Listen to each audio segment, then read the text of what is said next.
Welcome back, everyone, to Phil's Recap and Review, The Walking Dead Season 7, Episode 4, Service. And here I am tonight to talk about The Walking Dead, but I'm not alone. I have with me a good friend back in the podcast, almost 5 months to the day of the last time David was on here for the Back to the Future podcast. We have with us The Walking David tonight is back, everybody. Yeah, David. And if you guys want to reach us, we have a voicemail line that you can call and leave us a voicemail at 781-990-8509. And that's 781-990-8509. You can also call in at what's the number? 315-948-8237. You can email us, or you can jump in and talk with the best people, the awesome people, the motherfucking greatest, the motherfucking chat. We got Timo, Wolf Gaming, Walter White, Demon, Anthony, Sam, Critch, Al, Red Sox fan, Walter White, Richie A. Oh, fucking A. We got so many wonderful friends in the live chat right now to talk about this episode of The Walking Dead. I can say right off the bat, we're living easy, speezy, drinking wheezy. I don't know. This was my favorite episode of the season, though. On the season I've been up and down with. It doesn't mean I don't have my issues with the episode, and we're going to get into my nitpicky issues when we get all into this, but this is definitely my favorite episode of the season so far, but I'm really excited to have David here. But so since we have David here, you haven't really got a chance to talk about the season so far. What are your thoughts just in general on this season so far, David? Well, how about that premiere? But that was pretty gruesome for no reason.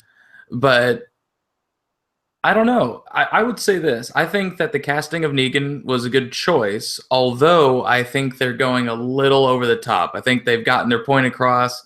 This guy says catchphrases. It doesn't translate as well to TV from the comic books. No. Because a guy just going like, "Little piggy, let me in." You're like, okay, that definitely reads cooler than it does. You know, like, because in the comic, he's huge as shit. And, like, if they had cast Jeffrey Dean Morgan when he was, like, the size he was as the comedian in The Watchmen, I would have loved it. I think every bit of it would have been perfect.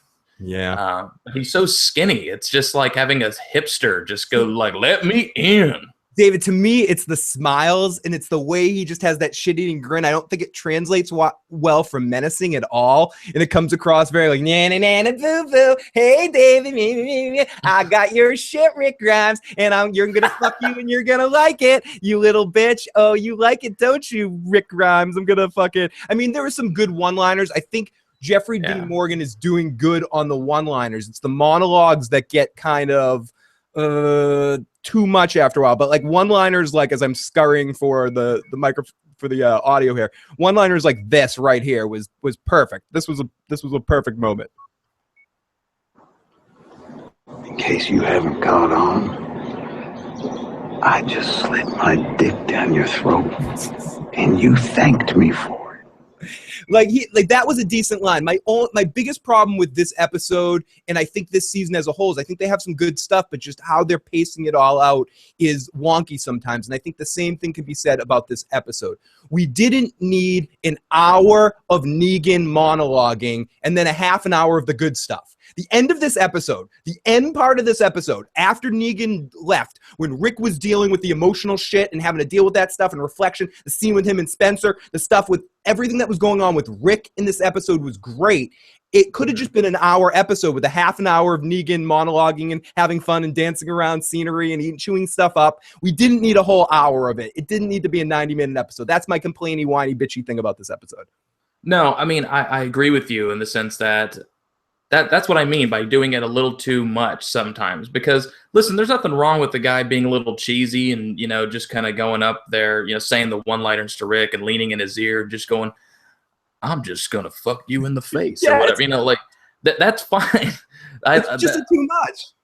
Yeah, it's too much, consistently too much in the same episode. Like, if you spread all of that out from this episode over the course of the season, you'd be like, this is a really good villain, because every now and then he throws a nice jab in there. He's personable. He's got a nice smile, but also shit-eating grin. You know, it would be enough. But in every episode, he's just like, "I don't think you get it yet, Rick. I just own fucking everything. Hey, you know that bubble gum you're chewing, Rick? Take it out of your mouth. Put it in my mouth, Rick. You know, I want to chew that gum." And you know that comic that came off that Peeps a Bazooka? That's mine too. Give it over here, motherfucker. I want that too. Hey, Rick, if you don't give me what I want, I'm going to kill this side character that nobody gives two shits about.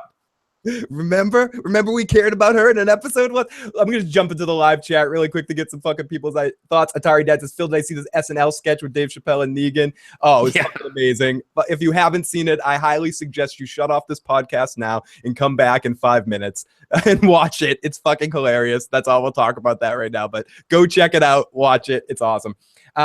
I can't see any good in Dwight. Someone say, I don't give a fuck and kill him no matter what happens. Yeah, they had plenty of opportunities to shoot Negan in the back of the head today. Walking Dead needs to take notes from Game of Thrones, 2 film crews, and mix up the episodes, says Do Chronic. Caitlin says, I really don't feel like Negan talked that much this episode. Come on, the whole first half of this episode. It was like a complete monologue. It was like one of those points, just a character, like a long Shakespearean Negan, and he's just popping up over Rick's shoulder. He disappears, and then his head just comes up. Oh, Rick, how's it going? See, here's the thing: is that Negan talked more in the last 4 episodes than Rosita has in the last 4 seasons. Like she's like, or 3 seasons. He's talked more than half of the cast. Michonne definitely. Michonne didn't even say words until like 8 episodes in.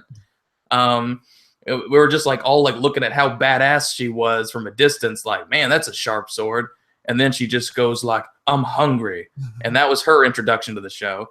But like Negan, he just, I'm telling you, like you said, he just monologues constantly. And the monologue is the same monologue in different locations. Yeah. That's what bothers me. I love just to talk about some of the things I love that at the beginning of the episode, and we'll get to it. We'll get to all the good stuff. I love how, and that's the thing that really fucks me with it all, because I think it's giving us too much of a good thing. I really love fucking cherry slushies. But if I ate cherry slushies every single day, I would not like cherry slushies anymore. We're getting too much of that, too much of a good thing with Negan. I think you said it perfectly a second ago, David. If you sparsed it out a little bit better, a little bit momentary, have these moments come through these weird perspectives maybe of Rick seeing it in a weird way because he's been changed from what Negan did to him, or just doing it, maybe taking it a little bit more seriously. But it's comical, not in the good way sometimes. And I think it's taking away from some of the awesome things that are going on in this episode. And I think this episode's really awesome. I have to say off the bat, I've complained a little bit about Negan here at the beginning, but it's just there's a lot of it. And if you're not feeling it, if you are feeling Negan, I could see it being, oh, this is awesome. You're getting so much of this great thing that you're loving. It's like getting so much Tyrion on Game of Thrones. You're like, I just love it. He's fucking amazing. If you're feeling Jeffrey D. Morgan playing him, but like Walter White's in the chat, they're overusing him. But if I have a little bit of a problem with it, they just keep shoving him down there. And I think it's just a little bit too much right away. I think it will meld down a little bit eventually. But everything else going on in this episode, I just want to be clear. Everything with Rick and everything in the end part of this episode, I fucking love. Even Spencer was in my favorite scene in the episode. And we'll get onto it. Let me jump into the live motherfucking chat for a second. Rosita had some good action tonight. Best I've seen from her in a long time, says Demon. We got Amy in the live chat too. Negan is a fucking talkative guy, but full of confidence, says ZZ. So what's the consensus on this week's Walking Dead? I say it's the best one of the season, for whatever that's worth. I love Negan, says Al, Red Sox fan. Where can I stream this episode? There's plenty of sites. If you do a simple Google or check out on Reddit, you'll probably find many streams for it. Why was it 90 minutes? KLC, as always, great points because you agree with me. Why was it 90 minutes? KLC, I love it. Everyone has great points when they agree with me, David. Spencer's a dick and will betray Rick. Oh, David, I don't know if maybe David later in the episode will search in his house and find some maybe Rick will be there at one part later in the episode. People in the live chat. Oh shit. Okay, don't talk. It's like Dr. Jekyll and Mr. Hyde. You don't have to provoke David too much to get the voices to come out. Fuck. No, you don't. Anybody but me, I'm happy with being. But. See, here's the thing. Like the Negan thing that we're talking about, just to continue on it just for a second, is like, what was it? Whoa, where'd you go? Oh, no, I'm here. I'm here. Okay. I have no technical difficulty side. Okay, fair enough. Well, like those guys that Daryl blew up, like in the middle of the road, some of Negan's guys, See, they were kind of the thing that I hate about Negan. Like the id of his personality, where he's just going like this, well, it ain't yours. Your truck, the mints in your truck, the little magazines under your seat, your mouth, your back left molar, your bangs. What else can I fucking name in the next 6 minutes? It's like, and you little girl, listen, little girl, what do you get? You better not look at me like that, little girl. And what does this gender do? I'm like, shut the fuck up with that. Like, your monologues about Negan's monologues are just as bad. Thanks. Love you too. Yeah, love you too, ladies. Great. Not Timo. December 15th. There might be no more technical difficulties. But yeah, David, continue. Sorry. No, I think I proved my point with Caitlin's comment. It's just but that's just what I mean. You get what I mean. It's just a little too much. If they dialed it back just a tad, maybe they will. Maybe each episode they're going to do it a little bit less and less as Negan and Rick kind of up a relationship. I hesitate to say that, but you know what I mean. Like establish more of a kinship because they are forced to. No, and I think Negan seems to me like the type of character that we're gonna eventually see a human side to him. We're gonna see that this seems, at least show version of him. I don't know much of the comics past the 100th issue when he shows up. So I'm not talking from anything I really know. I'm just saying that I get a feeling that we got to come to a point where we see that some of it just seems too put on. That behind this all, we're going to meet him. He's going to be sipping tea. Say, Earl, give me some Earl Grey tea, and sipping tea, or just have some other alternate personality or something going on, because this is too one note. They can't keep this up. How can they keep this up for too much longer? I just don't see it without him, unless his comeuppance is going to happen very, very soon. I guess it could probably happen at the end of this season. Like by the end of this half a season, it's good. Rick is going to have enough and have some sort of plan, meeting up with Carol or meeting up with Morgan and combining to all with Hilltop and with fucking all of them gathering together to kind of be like, fuck Negan, and we need to fucking try to stop him. And Eugene's going to build all these bullets, and they're going to somehow find a big stash of guns somewhere, or some shit's going to happen. Get a tank, find the governor's tank. Sunny Day in the chat says, I would love Negan more if he would have fucked up that creeper pedo dude. They'd be stupid to kill off Negan. The show's going to make Negan into Jamie fucking Lannister. Anyone else get a feeling that Negan gives no fucks and seeing how over the top he can be? Like he's straight up fucking with people just to see how much shit it takes them to snap. I definitely think that, Corey. I think he gets off on that more than anything else. Yeah, well, I mean, that's undeniable. I mean, he just likes seeing somebody who, like you said, it's the nerd getting to bully the bully. And even then, I mean, Negan's, I guess, East Side crew, the one that had like the girl who was like a redhead, and she's like, "Oh, little bird," or like whatever that woman's. The girl that was in The Sopranos as D-Girl in the episode with Christopher Moltisanti. Yeah, I don't know her name, but that's the actress. I know who you're talking about. I thought they were going to have her be like a lot bigger character, not this little like one and or I guess 1.5 and done. But fair enough. I guess she had a busy schedule. But oh yeah, it's like the bully picking on the bully in the sense that, you know, a guy gets to rise up to power and then pick on somebody who was in an immense leadership role. And then therefore looks like, you know, I'm the guy who conquers the guy who conquers. You know what I mean? Yeah. I made the guy laugh who makes 1,000 people laugh. And I think that's why he gets off on attacking Rick, especially now he sees the bearded Rick. He understands that Rick's special. He keeps saying that, Rick, you're special. You have something, you have that little extra something special I want. A couple people in the live chat were asking about Joe. Joe works every other week. So every other week of The Walking Dead, I'll either be alone or have David or maybe some other guests on. So Joe will be back next week. Excuse me. And he's also going to leave a voicemail when he watches the episode. So one way or another, we will get a Joe rant about the episode. So yeah. What's the fucking Rosita fucking doing there? that? And what's that fucking Carl? Someone give that fucking guy a haircut. He's fucking getting in Negan's face, you fucking stupid fucking piece of shit. If I was fucking Rosita, I would have smacked Spencer right in the fucking mouth. That's what I would have done. You know what? I don't fucking give a shit about him. No, I don't fucking give a shit about the Spencer fucking asshole. Fuck him. Fuck his ass. I'm gonna punch him in the balls and fucking kick his dick in. So yeah, there we go. Shut up, Joe. So I think it's about time. Shut the fuck up, Joe. Let's get into it. It's about time. Let's get into our recap of the episode.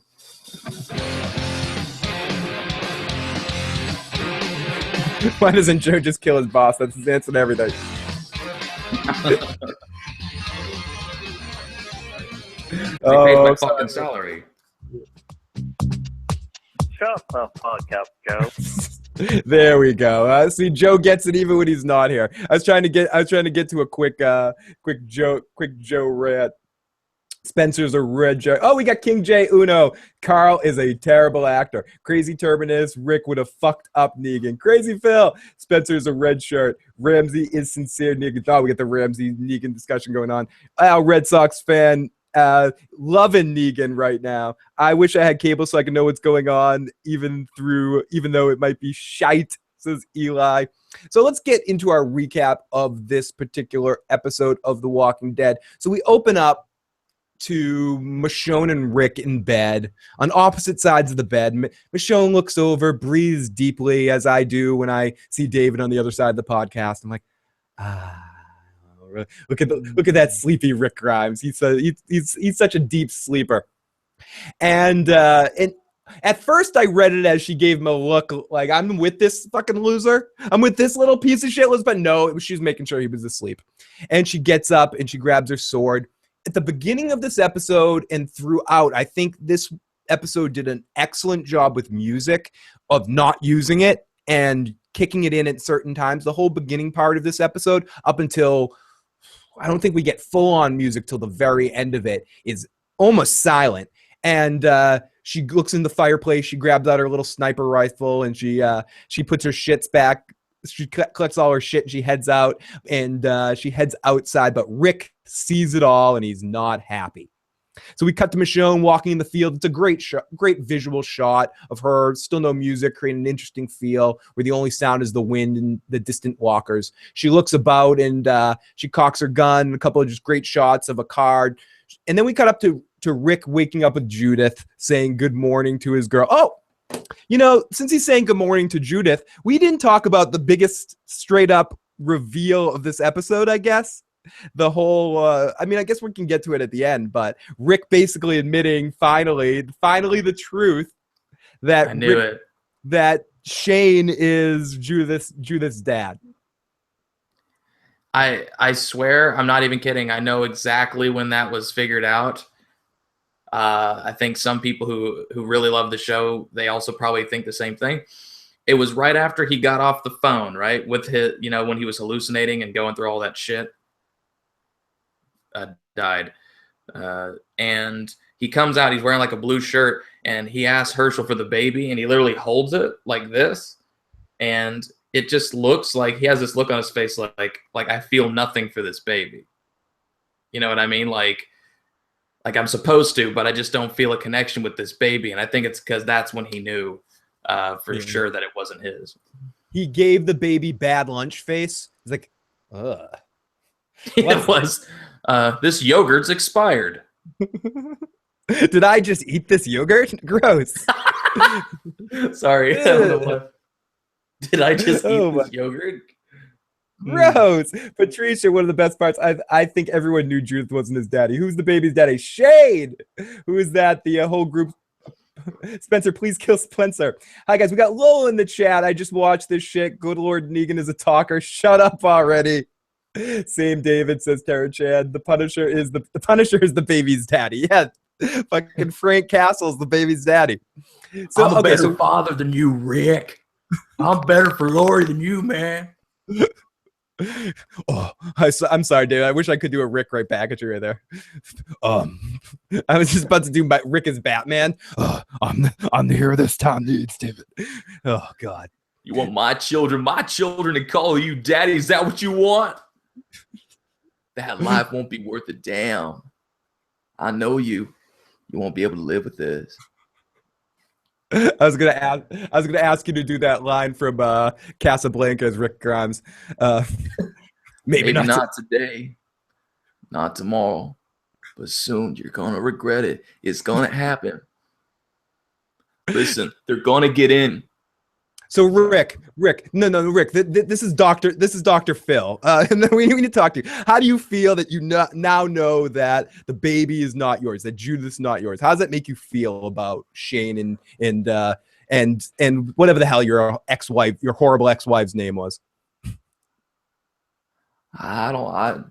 Lori. I just keep wondering, who in our family has blonde hair? That's what I keep wondering. I just go like, when's this kid going to start looking like Shane? Doesn't look like me or Shane. Shane was a better. That's what I keep wondering. Patricia says Shane was a better mother than Lori. What do you think about that, Shane? Do you think you're a better mother than Lori? I'm a better mother than you, Lori. I'm better for Carl than you, lady. Because I'm a better woman than you, Lori. Thank you, Shane. Thank you, Shane and Rick. We might get back to you guys later. But yeah. Bring David back. Bring David back. Oh, all right. Carl, you're my father. Anyways, Corey Mitchell is going to end our recap show right here, David. Recap. Negan shows up, unzips his pants, spends 90 minutes trailing his dick, saying, yelling, look what I can do. Oh, Dale's the father. Dale is the father. Okay, so we cut to Rick waking up Judith, saying good morning, playing with his daughter. He plays with his daughter. Listen, look at how cute he is. He's like, oh, baby. And then we see the gate.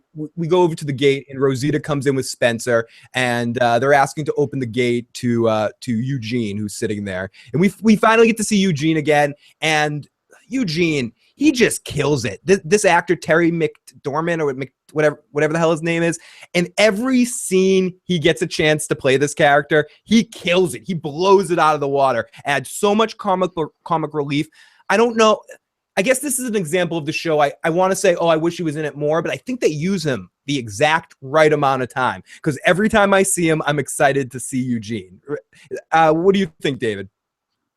I agree. For some weird reason, I thought, honestly, when they introduced Eugene, just the fact that he, just the way he carried himself and that weird haircut, I thought I was just going to be like, I can't get on board with this. But he's actually had quite an interesting kind of character arc, and what they're doing with him is really interesting, and how they're making him useful and how he's becoming more useful as time goes on. And even Rick realizes that. Even Rick in the end of season 6, he's like, thank you for this. Like, when he gives him like the recipe, I guess, for making bullets. I like how he said, like, it ain't gazpacho or something like that. And he's like, bullet making 101. Like, it's that simple. You can write it down and someone can just read it and go, yep, I'm going to make those. Yeah, just an easy. Just get the smelt ready. Yeah, I made some brownies yesterday. I can make some bullets today. It's easy. I'd love to. Carol's going to be really good at it eventually. She's going to be baking bullets all over the place. So, I didn't think about that. She might. So we get to the front gate, and Rosita and Spencer have a lot of heavy lifting in this episode, and this starts out their adventure for the episode. As they let me out. Open the gate. And see if we can find anything for when they come. You want to help? I want to get to the Eugene audio player line because I didn't write it down good. I don't believe I'd be up to that.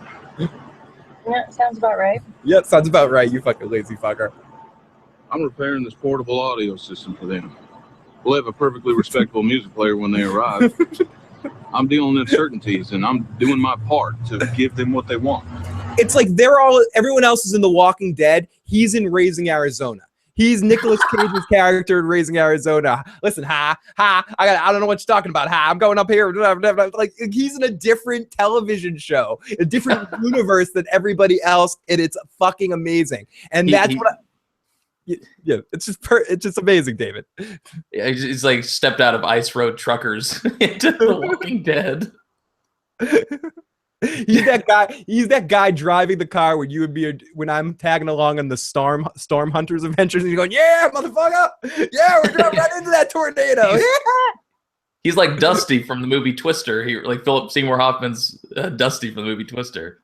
It's like, I'm trying to make them a radio so that they will leave us alone. I think they will like to listen to the radio because that is what I would do if I were them. So Rosita and Spencer are going out to find some stuff for Negan's guys, and Eugene can't go because he's fixing an audio system. And then we get the start of our Negan for the episode, and he shows up at the front door, and the cars pull up. We hear the whistling, and Omar's coming. Dun, dun, dun.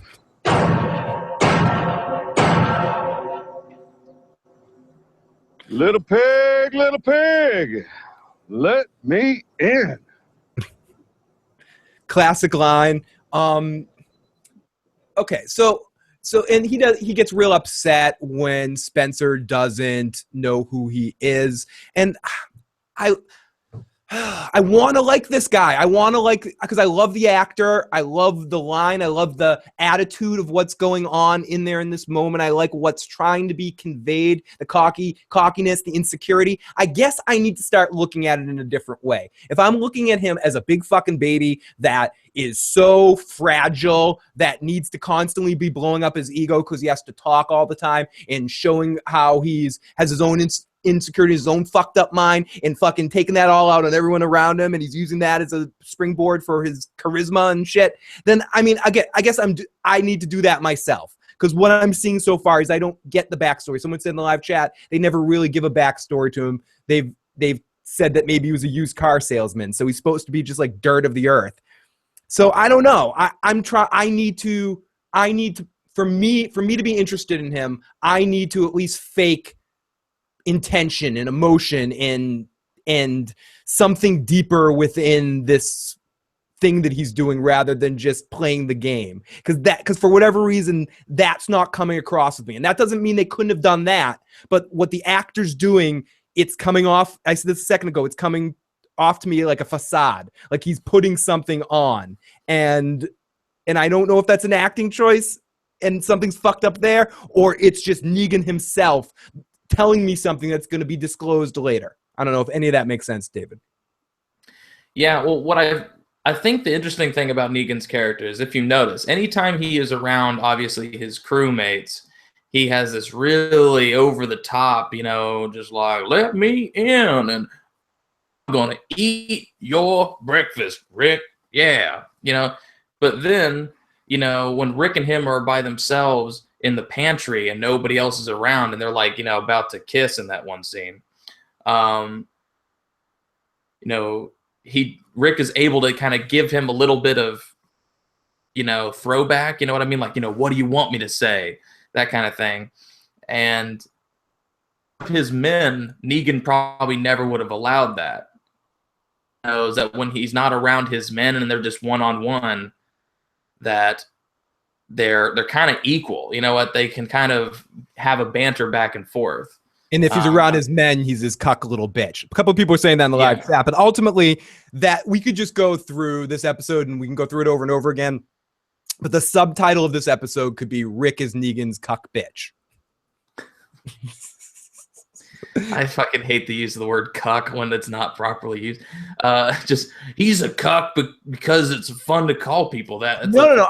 I mean it in the sense straight up that he's having him carry his dick around. That's okay. He's embarrassing him. He's emasculating him in front of his woman, his people, and showing him and making him like it and making him do that. He's turning him literally, not just in the way of embarrassing him directly. He's literally turning him into a cuck, into his slave, into his bitch, making him call him by a different name. All the signs, all the ways of manipulating him and owning him in an S&M kind of relationship. Yeah, like a gimp. What was that? Like a gimp. Like a gimp. Yeah, exactly. Like a gimp. He's basically turning him into that. I think in this case, I agree with you. That is an overused term in some ways, but in this way, I think it's very accurate to what he's doing it. In the point where I have it in one of the quotes. Let me play it right now. To what Rick says to Michonne in this. What number is it? He basically says to her, He made me hold it. I shouldn't laugh at that. No, it's fucking hilarious. You should. Oh, it's just funny when you said it. Just like I didn't burst out laughing when he fucking said it. Like, he says it like Forrest Gump too. Jenny made me hold it. Made me hold it. I'm pretty tired. I'm gonna go give him this gun now. I'm sorry. I'm sorry, Jenny. I need. You're making me laugh, David. Caitlin says they're doing Negan's backstory in the comics pretty soon. And Kyle's fucking trick. It's BDSM means tied up or bit or something, bitch. No, that was hilarious. When Negan shows up, that tape of Rick, ouch. Again, very easy to understand for me. You have to understand Negan must show his crew that they have made the correct choice by following him. Purple just started using cuck like that all the time. Negan doesn't deserve a spot in the basement. Laughing my ass off. Oh yeah, KLC's with you, David. Hates the overuse of the word cuck. And Dave Chappelle is sexier than Negan. Has a lot of love for Dave Chappelle playing Negan in that Saturday Night Live skit. We were talking about that earlier. Well, the only reason, like I was saying, just on the cuck thing, it's sort of like, you see people on the internet now, they just go like, David's wearing a fucking black shirt, fucking cuck. Yeah. You're like, okay, like, I don't understand.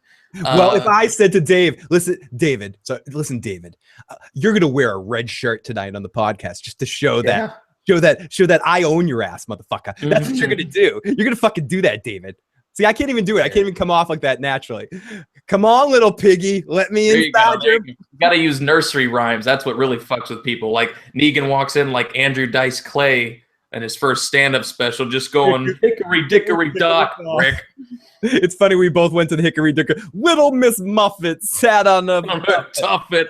Knock, knock, knock. Let me in. Along came a spider, clawed up, and Spider said, oh!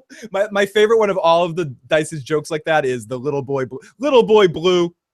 He needed the money. Oh! That's my favorite one of all of those horrible nursery rhymes. But I do prefer the Two Live Crew Dirty Nursery Rhymes song to the Andrew Dice Clay Dirty Nursery Rhymes. If you want a little treat, Google, YouTube that Two Live Crew Dirty Nursery Rhymes. It's very funny.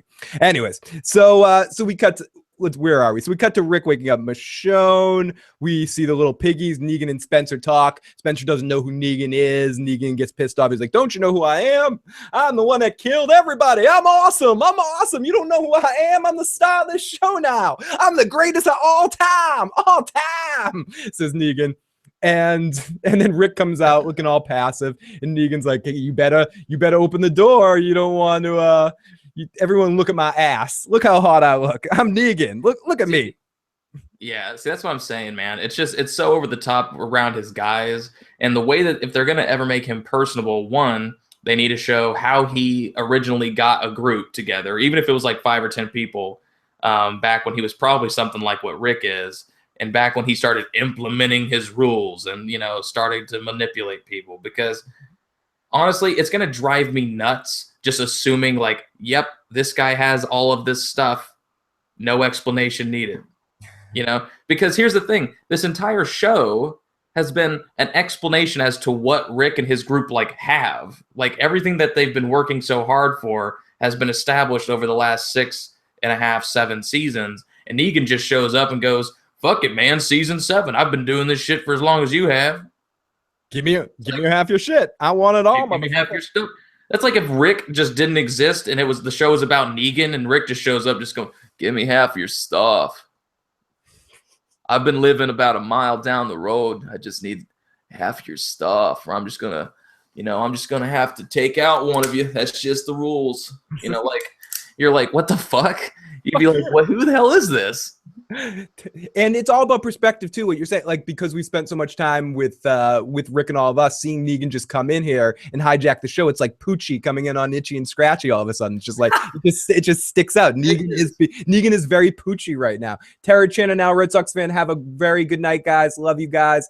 Do you think Negan was an ice cream salesman. Negan is smart as fuck. He didn't want Rosita. He went for Maggie. That's a clever guy. Do you think Negan's a big BB King fan? Lucille, anyone? BB King's guitar was named Lucille. That might be something that comes up later, where you see him listening to some BB King and he named his bat after Lucille. That's a good call out there.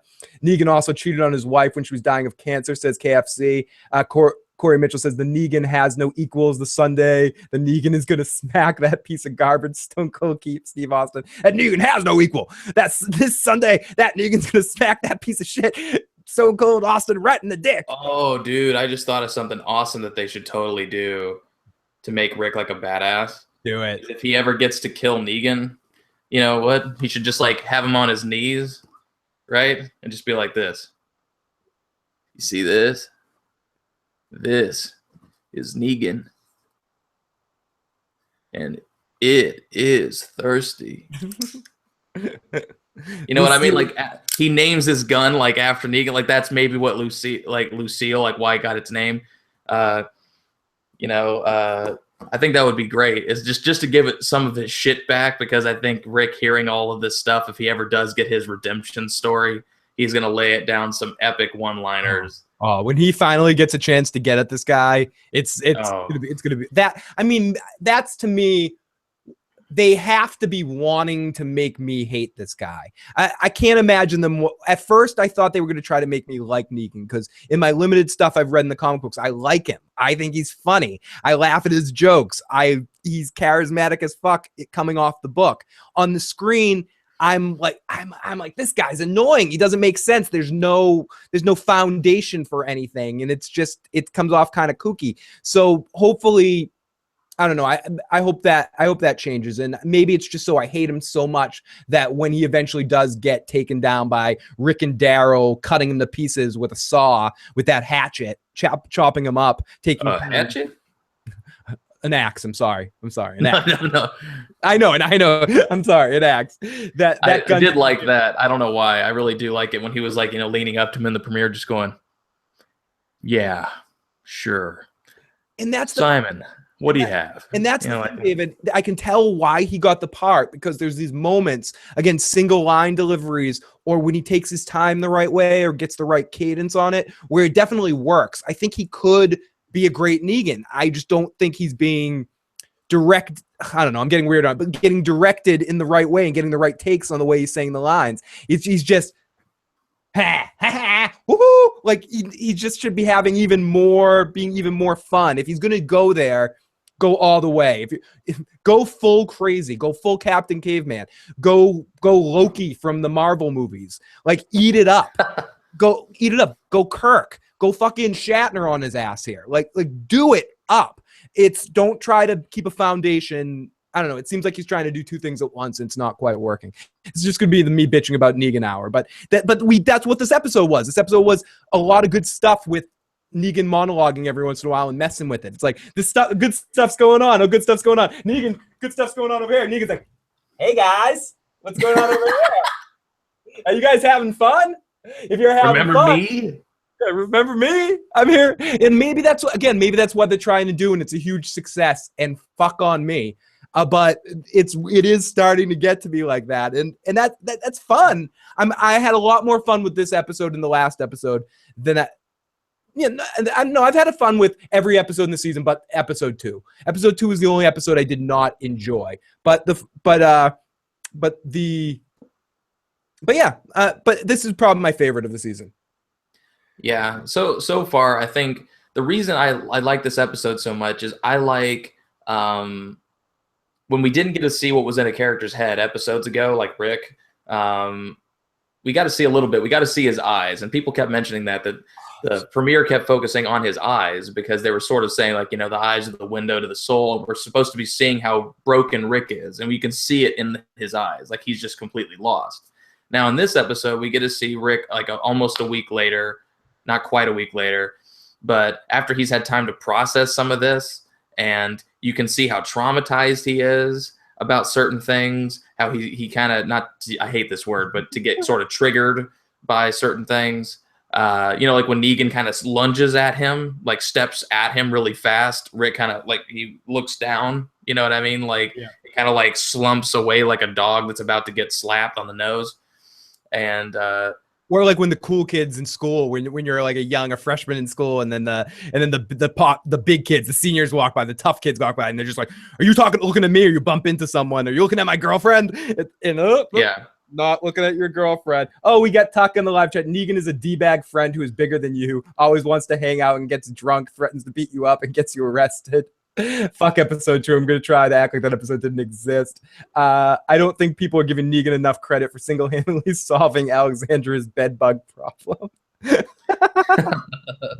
I will say, I laughed out loud in this episode at one point when he sends Olivia out, and they included in the show him just going, "Is it gotten just past you that you have a fat lady running the food?" like running the food stock. He's like, that's a mistake or something like that. And I just laughed out loud because he called her fat. Like, that means that this actress has to see this episode every time and hear Jeffrey Dean Morgan go, "You're fat." I don't know. Carl Fucking Chicken says JDM is killing it, I think, and I know some people are really feeling it, and I do appreciate that. So so we come back from our commercial, and then we get this. What's really weird, and I don't know if anyone else noticed it. I mean, everyone noticed it, but I don't know if it was weird for everybody else. But we come back in with Negan, and it's as he's walking through Alexandria, and they start out on a big wide shot, and then instead of cutting to Negan on a close-up, they actually show the pan in, and they have it. They show the actual zoom, and it's like, zhoo, and it goes right in. And I don't know, like. I understand that they want to try new things, and I think things like that can work. It made me sick. It made me feel for a second like I got the whoa. Do we need to do that? I felt like something was wrong. I actually thought they did a wipe, like Home Improvement or something, because it happened so quick. I was like, did they just do a wipe? Did they just do a Negan wipe? And I rewound it because I'm like, that would be so cool if they did like a Lucille, like like Lucille wipe to Negan close. But no, they just did kind of like a quick zoom in, and I thought it made me feel a little uncomfortable. It made it look a little sloppy to me. But that's just me being a little picky on it. See, I feel like the way that they could do Negan to make him all the more intimidating without him having to talk his ass off would be like, you know what I mean? Like, if you've ever had to do this, it doesn't matter what the context was, but if you ever had to a room and get something or maybe hide somewhere and you didn't want someone to find you, and then all of a sudden they don't say anything, but you turn up around and they're just standing in the doorway and you go, like, Jesus Christ, you know what I mean? A lot more moments like that. I agree. And coming out of nowhere, anytime someone has a happy moment, I'm joking about it. But I think more of when he shifts, those snaps, because I think he plays aggressive really well on the show. When he's doing the snap, wait, everything's going okay. You're being my bitches. It's all fine. It's all great. It's all great. What? There's 2 guns missing? Yeah. Oh. What are we going to have to do now? And that seems really, really real to me. That seems like something, it seems natural to bullies, to people that are roughing you up for protection. They want to make you weak in those situations just so they can toughen you up, and they want to get everything from you. And because we've seen what he did at the beginning of the season, you felt a real sense of fear. And that's one thing I think this season's done really good by killing those characters at the beginning. It set the mood that Negan's in charge now. Everyone is his bitch, and he owns us all with the fucking swinging around his Lucille dick and making Rick hold it all episode. We're feeling what Negan feels. That's all carrying through. Mm-hmm. Yeah, and like Negan, he just kind of treats everybody like a dog that's abused, but then he'll put a really nice treat in the dog bowl. Yeah. And then he'll just go like this. He'll just go like, eat. But the dog is so scared and so beaten down that it thinks it's a trick. And so even when he offers something good, you know, like when Rick just goes, you know, I'd like Daryl to stay. And he turns to Daryl, well, maybe Daryl could plead his case. And if he could sway me, Yeah, and it's like, what? You kind of did the premiere thing. The what? It reminds. No answer. Speaking of, people are talking a lot about Dave Chappelle on Saturday Night Live playing Negan. It reminds me a lot of the Dave Chappelle thing when he's hanging out with Wayne Brady, the Dave Chappelle Wayne Brady sketch, when he's hanging out and suddenly Wayne Brady turns into this gangsta, crazy asshole. Fuck, man. You want a sandwich? Take your sandwich. Give me your fucking sandwich. I want to eat your sandwich, like Debo from Fridays. If anyone's ever seen Fridays, just exactly. Turning into that kind of guy, and that's the kind of guy Negan is. And I think when he's played up in that factor is really good. When he's just walking around going, oh, lottie dottie, we likes to party, hickory dickory dock. What's this over here? Oh, whoa. That's the stuff. Yeah, that's the stuff that's just a little too much. I'm surprised that, like, if he hits somebody over the head with a bat and he just goes, oops, I did it again. You know what I mean? Like, I'm just gonna be like, I'm fucking out of here, you guys. Have fun watching the show without me. You know what I mean? Like, Timo says, I'm in the minority. I'm loving Negan so far, but time will tell. Kyle's fucking chicken KFC says he loves fucking Negan so far too. So I mean, I understand that it might be me too. It might be, it's just not, certain parts aren't working for me and I'm getting bogged down by it because it's noticeable to me because of how well Andrew Lincoln is playing these scenes. And he is holding it together because he's straight Rick, you know, doing his Rick thing. I'm Rick. I'm holding it together. Yes, Negan. And Negan's like, hey, baby. Oh my God. He's like, he's going crazy. Oh, hey. He just walking up, basically pinching him in the cheek. Hey, Rick, let me pinch you in the cheek. What's going on over there? And Rick's just, and it's a credit to the way Andrew Lincoln's playing it. His eyes are just glazing over. Those scenes are really great. I just think, like in this episode, it's to go to my slushy thing again. It's a little too much of that good thing. They could have less is more with this guy. It's what made Heath Ledger such a great villain in The Dark Knight. Some people might not like it, but you're wrong. But what made Heath Ledger such a good villain in The Dark Knight? Because he wasn't in a lot of the movie. Same with Hannibal Lecter. They were in enough scenes to make them effective. They didn't. Not every moment of the movie is about it. It's Jodie Foster's movie with Hannibal Lecter in it. It's Bruce Wayne. Harvey Dent's more of a part of The Dark Knight than the Joker is when it really comes down to it. But the Joker's the one you really remember because they use him just the right amount of time. And I think if most of the time we were dealing with Negan's asshole buddies, that people like Steve Ogg, Trevor from Grand Theft Auto, guys like that, even Dwight, who I'm not feeling, but seeing Dwight be a dick in this situation and running train on Daryl, and Negan pops up every once in a while to do his Negan thing, I think it would be more special. And see here, I was to springboard off of that. I agree. If you show Negan less, but you see his fingerprints kind of everywhere. I don't mean his guys, but I mean, for instance, like if Negan walked through and you see him go into a house, right? And you just hear like a baseball bat hitting against the wall. Like you hear Lucille banging against the wall. Now follow me here. And Rick and Michonne, you know, they have to go into their bed and he has to unroll his thing. And right above where they sleep, ball bat impression to where every single time he goes to bed, he has to be reminded another fucked up way about what happened. You know, that would be just like scary as shit because this guy just knows how to psychologically fuck with you. Yeah. Right buttons to push, and he knows where you sleep. He literally knows where you sleep. He knows he's like Santa Claus. He knows when you're awake. He knows if you've been bad or good. He's gonna beat your ass with Lucille for goodness sake. I love how Tom himself, he's saying it's already filmed, David. It's like, yeah, I know. This is a criticism. Patricia says, I want more, kind of going piggyback on what you said, David. I want more violence in Negan and just more violent tendencies, more evil, dark things like walking into the house and seeing the photos on the wall, more just seeing the remnants of him, hearing the whistle more and less talk. But when he does come on screen, it's just, and I keep saying the Joker, but it's just like he's coming onto the screen and it's just amazing. It's a show. It's Negan time, but it can't be an hour of Negan time. We can't get it's too much. Timo says, but I'd rather have Negan monologues that make me laugh instead of full episodes of Carol and King Ezekiel with choirs and cobblers and shit. Preach, Timo. Sam Burbia Picture says, I think we're seeing so much of Negan because it mirrors what he said about Rick. He's special. Negan personally showed up because he likes Rick. After this, Negan will remain in his lair. Very good point, Sam Burbia. Negan should have broken something from Carl, maybe a finger for pulling his gun off his men. Corey says, Walking David, no Negan lines. Do Negan lines in a Littlefinger voice. This must happen. I'll give you a second. Give you a second to collect yourself as Johnny Drama comes into the shot. Yeah, that's my dog, Johnny Drama.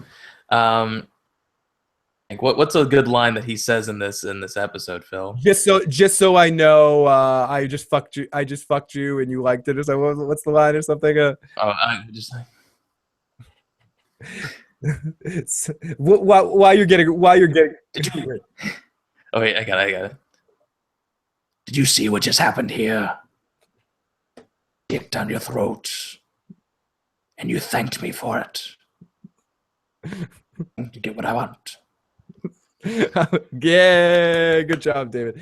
Okay, so Negan's back. Weird cut from that close up. Negan's excited about how big it is, how big Alexandria is, and Rick's trying to talk to Daryl, and Nick says, and then Negan says, "No, that's my dog. Don't talk to Daryl. He's my little bitch." Hey, no. Nope. He's the help. You don't look at him, you don't talk to him, and I don't make you chop anything off of him. Easy peasy lemon squeezy. A CS:GO reference. Props to Negan. The motherfucking chat, CJ Ware, great to see you. Same goes for everyone as he gets into Rosita's face. He goes there, threatens more people. He says, you don't get what I want. And Rick's like, I got half your shit. I got it all piled up. You're a week early. I'll give you all your shit. And Negan goes, no. I decide what I take, not you, which I totally understand. If I was Negan in the situation too, and I'm fucking punking all these motherfuckers for their shit, I'm deciding what I take. I'm not letting you give me your fucking shit. You don't get to be where I am fucking making stupid mistakes like that. So he sends his people off to search in the houses and check everything out. All the people of Alexandria are like, what the fuck is going on? As Rick's going to give Negan the tour. More Negan big smiles. And I just kept underlining that in my notes. Negan was smiling too much. Stop smiling. So Dwight harasses David doing the Negan smile right there. Yeah, big smile. Smile. Fucking smiling, son. We pissing our pants yet? Is it piss it pants city yet? You smile and snap ahead. It's like Negan shouldn't be like me. It shouldn't be like, hi everybody, what's going on? Welcome to the show. Like I can imagine Negan doing a me impression. So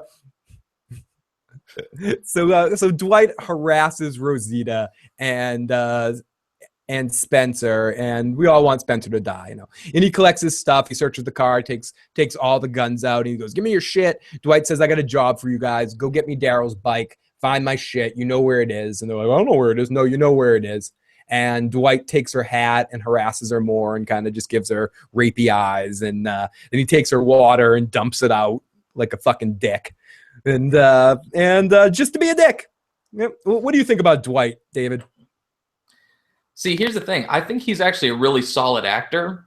I think in the last couple episodes, they have underutilized him. I think they could have given him some juicier things to say to make us kind of question if we like him or not. Because I know that Dwight is one of those characters that he's sort of on the fence because he's sort of like a Daryl. That obviously he's like what Daryl would be if he completely submitted to Negan's will. And Daryl is what Dwight used to be, which is why Dwight is now probably taking an interest in him, just like Negan is. And, because I'm sure that's how Dwight probably was. Now, to CJ Ware's point, and I agree with you on that one, David, to CJ Ware's point in the live chat, which would be Joe's point if he was here right now, why didn't Rick, and I was going to get into this later, but we'll get into this right now, Rick had a few opportunities where he could have taken a swing to kill Negan in the back of the head. Had a gunshot. When he found the guns, he could have come out and just shot Negan in the head. Any of Negan's own men, including Dwight, at any point in time could have shot Negan in the back and tried to kill him. Negan has these fucking pussies, these assholes, these motherfuckers, all under his control completely. Should Rick have taken one of those opportunities, like when he grips Lucille at a moment here, should he have taken the opportunity, David? What do you think about that? part of me wishes yes, but also part of me understands the character of Rick in the sense that he's not thinking about himself. If it was just Rick and Negan and none of the other characters existed, of course he would have. But he's not thinking about killing Negan. He's thinking about the repercussions from killing Negan and how the rest of his family, his baby, his girlfriend, his friends, Carl, would they'd get mowed down. You know what I mean? All of their weapons are in the truck. I mean, they wouldn't be able to get to them fast enough. By the time you heard his body hit the floor, somebody would have rushed in. And keep in mind, when they were in the food and in the cellar, they're only like 25 feet away in the armory. So you hear a struggle, they're going to come out and just mow Rick down. My question, though, is do you think that's an interesting question, though, because I agree with you. That's probably what would happen. But part of me wonders if someone did that, if Rick shot Negan in the back of the head, came out, shot Negan in the back of the head, all the fucking saviors come up and start pointing their guns at Rick, start shooting everybody up. Or does someone like Dwight say, okay, I'm in charge of the saviors now. Let's get the fuck out of here and just run out of there or something like that and go fuck this Negan and shoot him in the back. And he was an asshole anyway. I'm going to share the shit with everyone. Everyone gets to have one of Negan's wives. Everyone have a wife. Or everyone have a wife and start a party there or something like that. I tend to agree with you, David. I think they would have just all freaked out go, oh my God, Negan's dead, kill, and just killed everybody and gone fucking nuts. Yeah, because it's just like this happens a lot, and you have to think that they're doing that with the intent of good night, KLC. KLC's going. Night, man. And night, Kyle. But you have to imagine that that's what they're thinking. Is they're thinking that Rick is he doesn't know where everybody is at one time. If he knew that his entire family and friends would be safe, he would do it for his moment. But you can see it, like you can see him gripping the bat and thinking about it like, man, I could just go over there and but man, he's going to do something. I could go all claimers on his ass. I could go bite him in his fucking face. He doesn't think that guy exists anymore. I'll show him that fucking guy. Damn, you fucking craziness. I want to see Negan watch that fucking tape, the full thing, and I want to see if they recorded more that they haven't showed us yet, and I want to if they did, I want to see Negan watch it and hear all the shit that Rick's done. Like, be watching him and just be like, holy shit, like I had no idea all the shit that this guy had done. Couple of real funny things in the episode. It's a TV show. If they do that, it ends in episode 2. I think it's all about the alpha of the pack Negan is now, but I think all these followers would easily follow the next guy. He should have killed him and took his men, tried to be benevolent. Of course, Tom, that's pull out armor. I get a feeling that Father Gabriel put guns in Maggie's fake grave. That would be fucking awesome. Tom says, Phil, I thought we established that characters need to be stupid for us to have a story, Phil, you idiot. And if I was Negan, I wanted to torture Alexandrian community, I would force them into renditions of Venga Boys, and I would assume they get it right. I think Rick's thought about taking out Negan, but he quickly discounted it because they don't have the numbers or the weapons anymore, says Santovia. CJ says, you're right about the previous comment to Major. They're survivors, not conquerors. Okay, so Dwight harasses Rosita and Spencer, and so he dumps out the water, and they all head out. So then we go back to Michonne. Michonne's still up in the car with the rifle. It's a really great skyline, and she sees as she tries to shoot a walker, and she keeps missing. And Corey Mitchell said this in the live chat during the show. It was, oh my God, it's Carrot Top the walker. And then Sean Bowman said, Andrea would have killed it in one shot. Corey Mitchell says, so pissed now, they killed Bambi's mother. So yeah, we get a sad moment where Michonne couldn't shoot the walker, but she did shoot Bambi's mother and got some dinner. Yeah. I'm curious.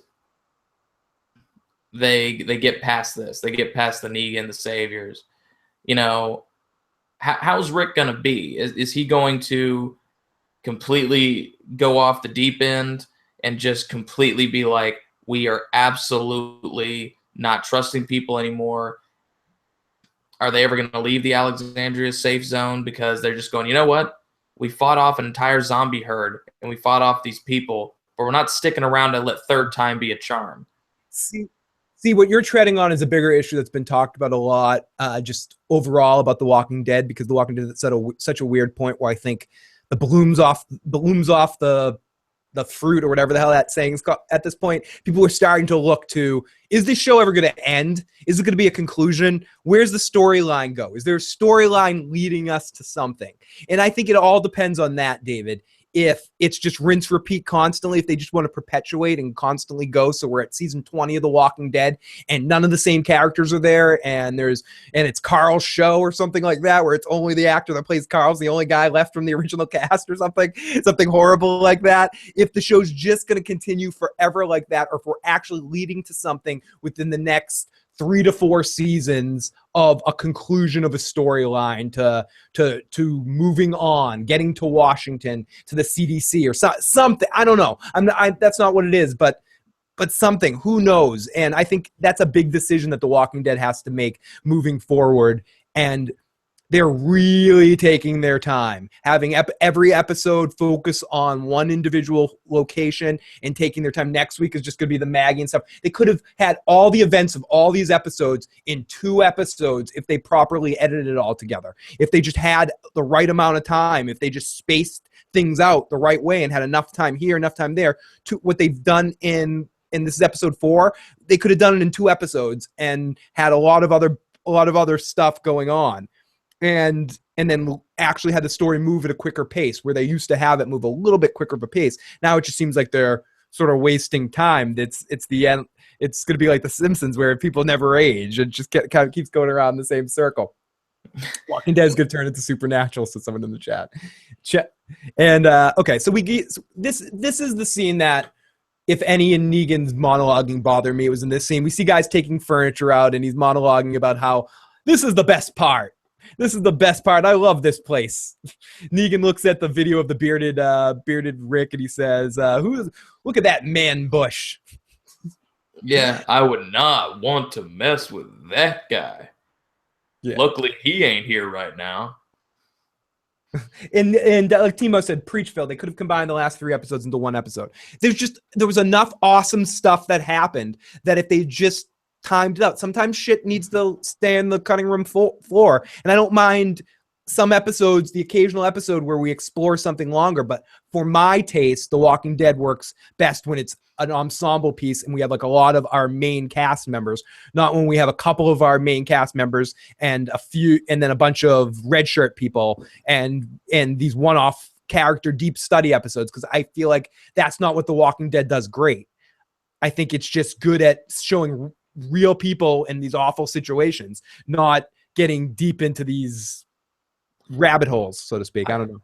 I will say this, and this is something that I just don't like in general with TV shows, is when they go like, you know what? We haven't really established how many people are in this location, and so we're just going to start throwing in new people, even though they have no purpose and they have no lines or anything. We're just going to have new characters that can later be killed off. It happened tonight. Now it happened tonight in Alexandria. That's what I'm saying. Yeah. That redheaded woman. Every single person was going, "Who the fuck is that?" Yeah. Every single person went, "Who the fuck is that?" She's a dead girl, David. You're just a dead girl walking. Dead girl walking. The fucking. Who also forgot that the black dude with the goatee? One, can you remember his name? Don't look it up. And how many people thought that he just, they just wrote him out? Like they kind of did like a T-Dog thing with him where they're just like, we'll figure something out. He can stand in the background and do this. That's literally all he did. He just goes, and then he stands up and they pretty much go, hold on a second, Phil. I just have to address this. He stands up, right? And he goes like, David is standing up. He's taking off his headphones. Well, Rick just goes like this. He just goes, if anybody knows where that gun is, tell us where it is. We're just going to give it to him. And then he stands up and he goes, yeah, well, why do they even care? And Rick's like, you know where that gun is? And he just goes, nah. And then just sits back down. Like, what's the point? That was like a minute and a half we could have gotten back. Exactly, David. It's like, what is the point of that character? He stood up and they go, what's your name? My name is Red Shirt McGee. I'm a guy that we'll care about for a second because I'm going to be the man that dies next. Thank you. It's just, who the fuck are you? We don't care. Why didn't we hear from the guy? He was there, but why didn't we hear from Carol's boyfriend in that moment? Because he was an established character from last season that we talked to 3 or 4 times. So if he had stood up, because we gave a shit about him, he could have been a voice for the people of Alexandria. Instead, you're right. We meet Red Shirt McGee and Susie, I'm dead soon. And who gives a fuck? By the way, that girl had one of the worst lines, I think, of the whole show, where Rick's just like, listen, we don't want to have a whole graveyard, okay? And then it cuts to her in the middle of this epic speech, like monologue, and she goes, this whole place is a graveyard.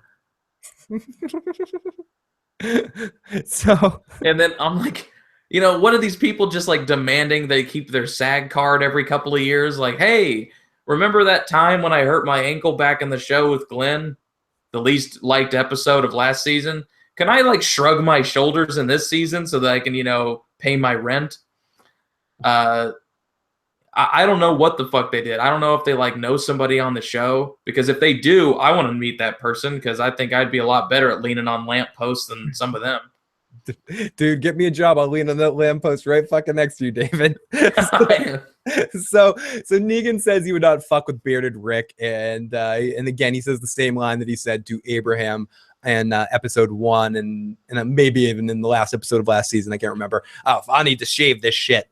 So Negan asks about Maggie and Glenn, and Rick gives him evil eyes. Andrew Lincoln's so fucking intense. And he talks to him about Maggie and how he'd like to fuck Maggie, and now their husband's dead. I like to fuck that Maggie. I'm not interested in anyone else but that Maggie. She's pretty fucking hot. And Rick's eyes are just intense. And then showing up out of nowhere, awesome in this episode. I love this actor. I loved him in Oz, loved him in The Wire. I hate him as an asshole, but I really enjoyed Gabriel in this episode. And Father Gabriel shows up. Up on me wearing that collar with that freaky ass smile. This is one of my favorite Negan moments too in the episode. My apologies. I'm Father Gabriel. Who the fuck? What the fuck? And Negan, just the look on Negan's face, like, oh, She didn't make it. oh, she didn't make it.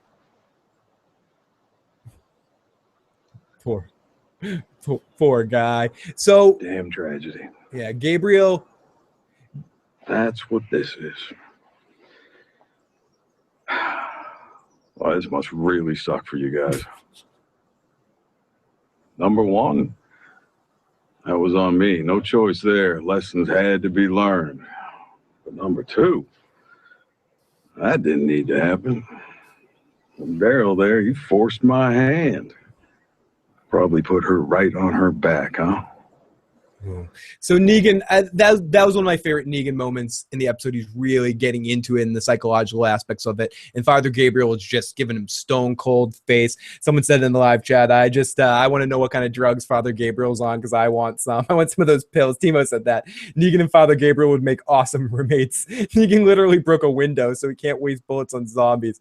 I just don't understand how Rick can rip Joe's neck out with his teeth and not make a move on Negan. I like his story. It's like his story arc is going backwards. So as we go over to Carl, put it down. No, he's taking all of our medicine. They said only half our stuff. Is Carl this stupid? David, is your son this fucking stupid? What the fuck do you teach him? I teach him. I just go, listen, point a gun first, ask questions later, especially to the guy that we just saw kill 2 of our closest friends. That's what I say to him, and he listens. He's a good boy, just like Shane's daughter. No, he's an idiot. Oh, really, kid? You should go before you find out how dangerous we all are. Carl, you fucking moron. Pardon me, Carl, young man. Carl, Negan says something to Rick later in the episode that is very, very important. I think it's the most important thing any fucking person in any situation can fucking know, whether you're a performer or not, or whether you're just a person at a fucking party trying to get along with fucking people. It's this one little thing. The greatest lesson that The Walking Dead can give you, the greatest lesson that fucking Negan can give you, know your fucking room. Know your room, kid. Know your fucking surroundings. Know what's going on in front of you. I used to play in a band called Frightening Dick Theater. That was the name of our band. Most of our songs were generally not the craziest weird stuff, but we had one song called Fuck Pig. And we were playing one of our first shows, and we didn't and we were playing in this place that was it was like a highbrow afternoon coffee club with a bunch of jazz bands and really light music going on. And we started the show. We were the first band to play. And we decided for the first and only time in the entire existence of the band to start the show with Fuck Pig. We didn't do it on purpose. It was just, let's start the show with Fuck Pig. We didn't even once consciously think about the room. So we started saying, you are a fuck pig. You are a fuck pig. Literally the whole room empties out and there's just one guy sitting in there drinking a beer in the back. Going, when everyone else ran out of the room and left. It taught me a very important lesson. Know the fucking room. And Carl doesn't know the fucking room, David. To an absolute ass load of guns. And as this little emotional outburst has made crystal clear, I can't allow that. So Negan, who, let's be honest, at no point was Negan letting them keeping the guns, but he uses this as a springboard to get to the point where now he's going to take all the guns. And the rise of Maggie Green and Get Ready for the Walking Dead to blow your socks off. Maggie will become the next badass. Prime example of idiot teenager equals Enid or Carl. I like the character of Carl. I like he had balls, stupid balls, but man-sized balls. The actor just makes it feel off. Carl was mad that Negan was going to take more than half of his porn. Better die a man than live as a rat. Still not feeling it. This week was less annoying than the others, says Critch, but I hope I can get back into it. Awesome. What's her name in Fear the Walking Dead is too competent for a teenager. So Negan tells Carl, listen, bitch, and he takes all the guns. So this is why didn't he just roast Gabriel? Well, to be fair, Gabriel is creepy as fuck, says Corey. And are they going to try to do the Maggie is really dead thing? It looks like they're going to try to pull off, at least from Negan's standpoint, that Maggie's really dead to make it some sort of surprise. So we come back and Rick is at the armory with Olivia and Negan, and they have an interaction. And we talked about this earlier. This was where Negan and Olivia meet each other, which is very funny. I just keep track of it all. The rations, the guns. Good. Smart. Don't let me stop you. Take her out and the boys, show them the goods. Like this is what I mean. It's like we're going on the Negan tour. Negan meets everybody, goes around to everybody, ran up to Carl, dealt with this, goes in all these situations. They could have sped this up a little bit and just... So Negan goes over to the guns and Negan's he wants everything. He wants everything, count everything, get me all your shit. We go to Spencer and Rosita looking for Daryl's bike. I'm going to yada yada through Spencer and Rosita a little bit because Spencer just is like, this is our life now. Rick fucked us over. Rick's an asshole. He's on this this is all Rick's fault. Fuck you, Spencer. Seriously, this is Rick's fault? I'm not even kidding. That entire family, like Deanna was all right, I guess. But like Reg and Spencer and her other kid, like Aiden, I think his name was in the show. Just like Jesse and Ron and Sam. It's just like the Alexandrians, I think they must have been intentionally trying to make people that have a grating personality world where you're just like, Jesus, like you just want them to die because you're like, how have you even made it this far? You're over there like, acting like you're passive aggressive, stealing the saltine crackers is like a jab at Rick somehow. You're a fucking idiot. Rick, you're such a fucking asshole. Yeah, well, Rick, would you even listen to me if I had a thought? The booze, I get it. Whatever. Go get drunk. You need to get drunk in the zombie apocalypse. Bob did that, and I forgave Bob. He stole some booze. Everyone needs to get fucked up a little bit. I'd be stealing the sandwiches every chance I get too. I don't give a fuck. I'd be doing that stuff. But I just think Spencer's just such a little whiny bitch, and I agree. The entire family needs to be wiped out. We need some Lannister action to just wipe out the entire family's existence from the Spencer family needs to just be gone. Not Like looking. I'm waiting for them to run out of even more shit with Spencer to where the point where this is like what they're doing. They're like, Spencer, what are you doing? And he's just going like this. He's going. Rick says, we can't have socks, so I started stealing socks. It's time to read read a Timo comment in a weird voice because she says it perfectly. Spencer needs to die a slow, horrible, painful pussy's death. Perfect, Timo. Perfect. Ahmed, no, I'm not wearing a yarmulke. I see something shining at the back of his head and it's driving me crazy. I'm sorry. It's my headphones, dude. Beautiful headphones, David. Beautiful. This guy's going to get someone killed. Spencer is going to get someone killed. When is someone going to give Carl a damn haircut? That thing's out of control. At least tie that shit up or something. Something needs to be done. It does look like we're going to get... It does look like we're going to get Jesus in the next episode. And then the following episode after that, I heard, is going to be the Maggie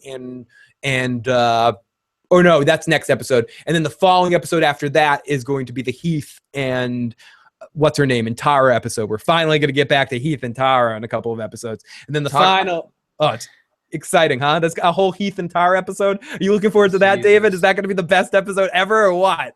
It's probably going to be the most exciting episode of the season because it's going to be the one that's going to surprise us because it's going to be all action.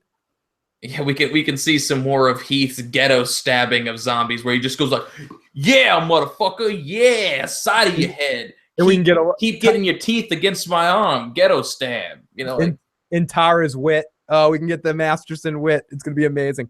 Okay, so we continue and we go back to guess what? We got more Negan. Day. Yes, it is. I think this little arrangement we have is going to work out just fine. I noticed Phil rocking the Negan beard. Yeah, a little bit. I got to shave tomorrow, so I was playing with stuff. So the next time you see me, I'm going to look like a few years younger. So I kind of wish Rick and the gang would just leave and go back to the prison or something. Who wants to bet the Whisperers are going to be introduced in the Heath and Tara episode? So no Rick and company till episode 7 or 8 to the mid-season finale. Probably not. We might touch on them a little bit, but the way the season's going, I think we're going to be directed in central locations. Good. Well, I do believe Lucille's getting a little jealous. Oh, Lucille's getting jealous of guns. So Negan's talking shit about now having all the guns, and we see Daryl just being kind of a helper. Negan wants to see if his guns are in good shape, and he aims at Daryl. He shoots a window, and he says, it does feel good, but Lucille's getting jealous, as we heard. And Rick comes out, and Negan puts two and two together. And Olivia is getting fucked up, and 2 guns are missing. Negan is... doesn't like you, and the music kicks in, and Olivia sucks at your job, or you suck at your job, do you do full accounting? They go back and forth, and 2 handguns are missing, and she doesn't know where they are. And basically Negan hems and haws for a while, and they need the guns. So we come back to Lucille and Rick is talking to all the people in Alexandria, giving them the speech. We were talking about this scene earlier, but let's listen to a few moments of this. I did it before. I figured I could bury some out there. Timo, if that's the case on the finale week, I probably will do that on the finale week. Right. But what if the saviors find those guns? What if we run into them when we have those guns on us? One of us dies. Maybe more than that. And in this scene, we do get to see Aaron's boyfriend actually has a line in this episode, which is really awesome. And I almost thought Aaron was the one that was hiding the guns, the way he was being like, blah, blah, blah, blah, blah, blah. He to me seemed like the guy who was hiding the guns. Rick gives this emboldened speech about how Negan's in charge now. That's the way things are, and we just have to deal with it. So Eugene says not everyone's here, and then we cut to Rosita in the woods stalking a walker. Spencer, dumbass, starts screaming her name. As much as, David, if you and I got lost in the zombie apocalypse and I needed to find you, I probably wouldn't be yelling your name because I wouldn't want to attract fucking zombies to me or attract zombies to any situation. He's yelling Rosita. What kind of asshole does that?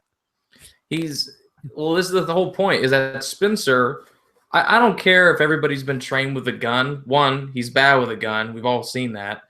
Yeah, he shot at a truck with a machine gun and managed with 50 bullets to hit the driver. I'm impressed. I think if Carl can do it, he can do it.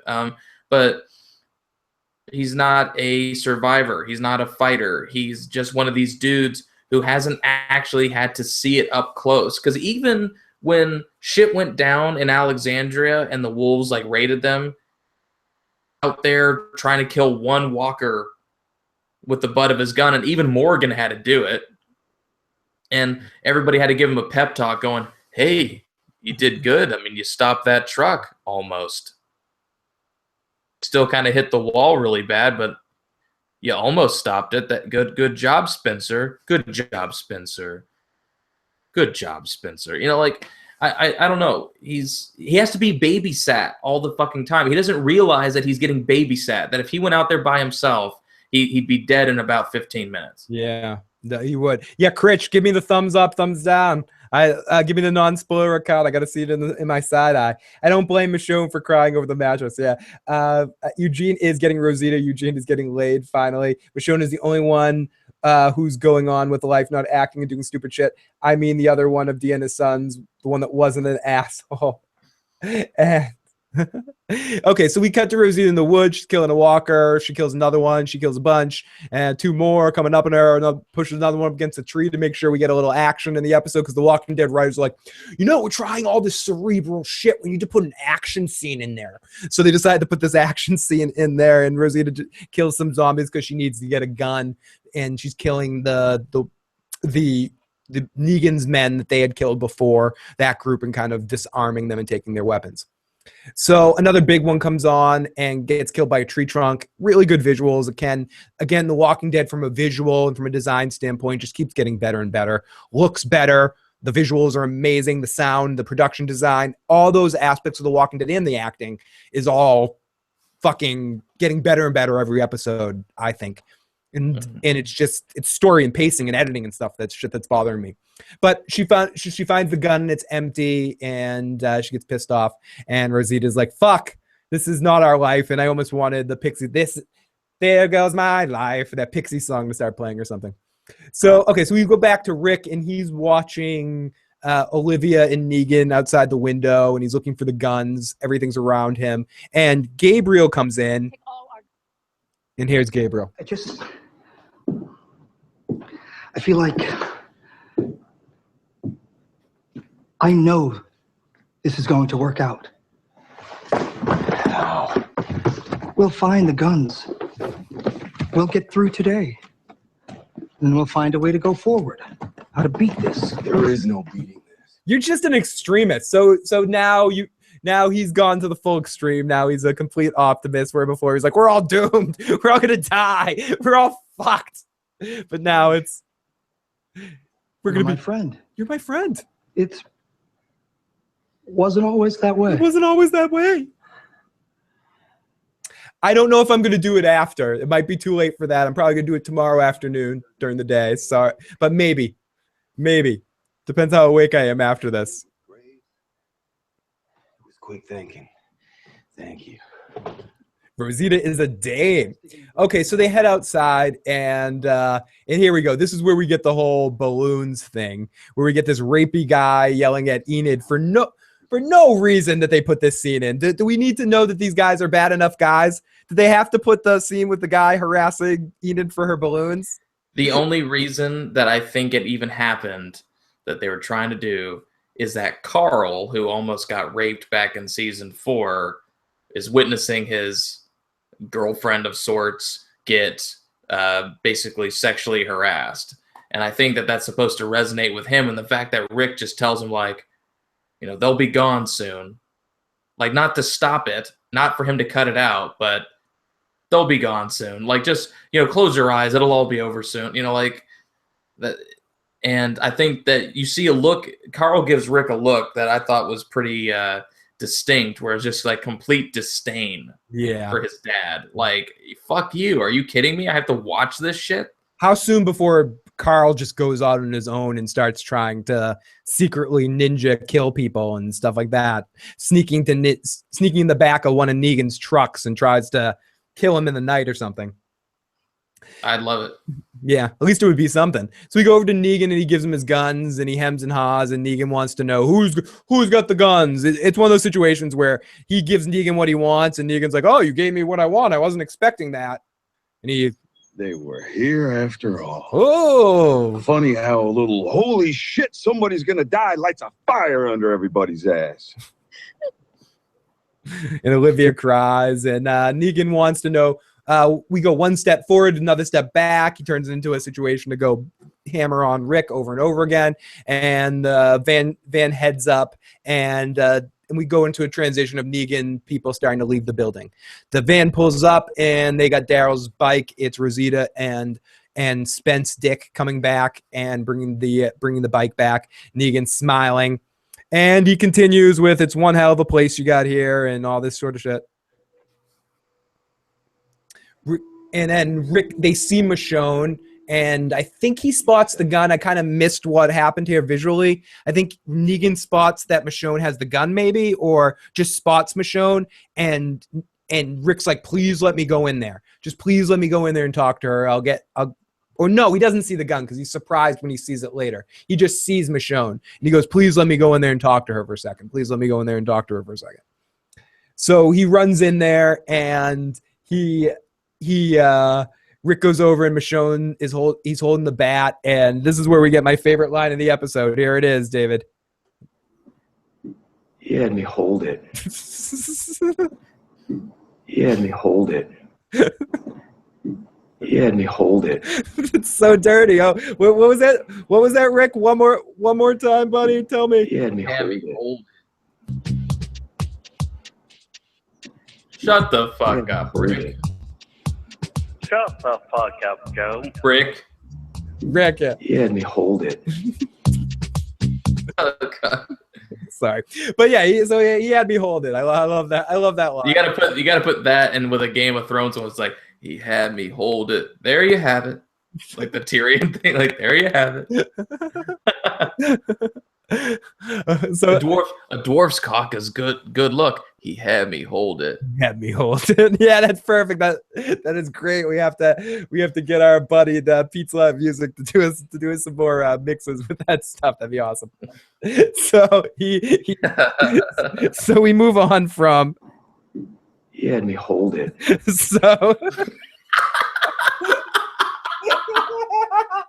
So we move on from that point. Oh my gosh. Oh, sorry. Wow, dude. Some of these comments are great. He had me hold it. Sorry, I'm sorry. Shut the fuck up, dude. I'm sorry. Okay, that's enough of that. He had me hold it. Rick got a brand new vagina. There were zombie dogs in earlier seasons. What Rick had pretty much just randomly shown. Negan wants to keep Rick off guard. He doesn't want normal Rick to exist anymore. I definitely agree with that. Yeah, I'm sorry, I didn't mean to do that. I'm sorry, that was enough. Okay, I did it one too many times. I need the rifle. So he wants the what? What? So he confronts Michonne about practicing and about keeping a gun and all of that sort of stuff. He goes, "Listen, I know you got it." And so sorry, I'm so bad. I just want to keep doing it over and over again. I'm like no, just one more time. Shut the fuck up, Pam. He had me hold it. Shut the fuck He had me up, hold Pam. it. Okay, that's enough. Okay, so he confronted Michonne about practicing and keeping a gun. I'm not losing you. I'm not losing anybody anymore. So he runs outside, and he gives Negan the gun, and Negan's really excited. Really excited. Honey, this one never came inside. We kept it near the blind. Look at this. This is something to build a relationship on. Good for you, Rick. This is reading the room and getting the message. I said it before, I'm gonna say it again. You, sir, are special.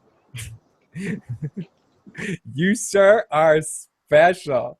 And fucking Negan took half the feminine hygiene products. Danny DeVito is Negan. Now that would have been dope. Waiting for Carl. I hope they don't disappoint me. How did Spencer know where Daryl's bike was? I think Rosita knew because maybe Daryl told her, or they just knew the situation. Or no, they were there with Daryl in that situation, so they knew, or Rosita was. So she knew where they had gotten to that little exchange. So what do you call it? So Dwight knew that she knew. I could be making that up. It's been a while since I saw the other stuff. It's in my mind. Someone said he let me hold it. He let me hold it. Sorry. He let me hold it. Still. Nick stole Rick's erection dysfunctional medication for. Walter White said, yeah, he let me hold it. Negan see Rick as an asset. Yeah, he does. He sees him as a long-term gain. That's why he's sort of fucking with him a little bit. So Negan is whistling and Rick gives him the guns and he's really happy about it. And Rick asks him if he can have Daryl back. And Negan's like, now that you know we can follow your rules. Yes. that was one of my favorite line reads that Jeffrey Dean Morgan's done so far. So yes, I like that. That was good. I'd like to ask you if Daryl could stay. Not happening. You know what? I don't know. And David talked about this earlier. He calls Daryl up and he goes, Daryl, do you make a case for yourself? And Daryl smartly says nothing in that situation. And Negan, I'm surprised Rick even tried this here. This is more of a second or third time situation. And if you're just not gonna get Daryl in the situation. You're asking too much, Rick. Here, did you think Rick even thought Negan would? You think Rick thought for even a second, David, that Negan was going to give up Daryl there? I think it was a long shot. I think he was just like, once again, he thought the giving over the gun that he didn't have to was an opportunity to, possibly, it was a cracked door. But then Negan immediately closed it. And like I said, I think it would eventually be up for negotiation. But Negan, is having too much fun breaking Daryl. I think the thing is that right as he completely, utterly breaks Daryl, that's when he'll give him back. And then Daryl will have like a little bit of time where he doesn't even want to be back. He's kind of like Reek, you know what I mean? In the sense that he's just like, like when he's like, I don't want to go. I don't want to leave. You know what I mean? Like, Rake, my name's Rake. Right. I think Daryl's going to have that moment. Yeah, or he'll come to a point where he's just completely, or where Negan wants to make him so assimilated that he'll just be like, I need to kill Rick Grimes. I need to kill Rick Grimes. And just turn into a servant to the Negan. He sees him as the hardest one probably to break. So that's why Negan took him with him. And a couple people have been speculating that maybe Daryl might get, part of Carl's journey in the comic books and being the one that's inside the Negan storyline, and that Negan's going to take special interest in Daryl, and it seems to be that case. So Dwight turns to him and says, you can have your bike back, just say the word. And Daryl says nothing, and they ride off. Negan says, listen, it's a great day. Everyone's a great day. No one died. And you know what I think? I think you and we refined our understanding. Let me ask you something, Ray. You want me to go? And people in the live chat says, exactly, David, that last shot of Daryl in the back of the truck, so Reek. And Timo says, awesome Reek impersonation, David.